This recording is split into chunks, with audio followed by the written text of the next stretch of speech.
Subscribe to our channel for more exciting updates. Here's a cool text effect idea for your reels. Take a tight shot of your hand dragging the item across the screen. Download the latest version of InShot via the link in our description. Now import that video on InShot. Press text and type your text. Now press the arrow to extend it to the end of the clip and save this video. Import the video you just saved on InShot, tap PIP, and import the original video. Press autofill to fit to screen, scroll to where you start dragging the object and split the clip. Add a keyframe, tap mask, and select the linear mask. Now drag it to the left of the screen.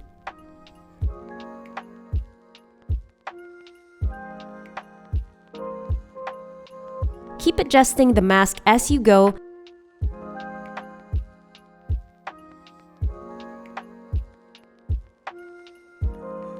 and you'll get something like this.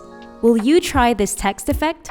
Let us know in the comments. Don't forget to like and subscribe to InShot on our socials.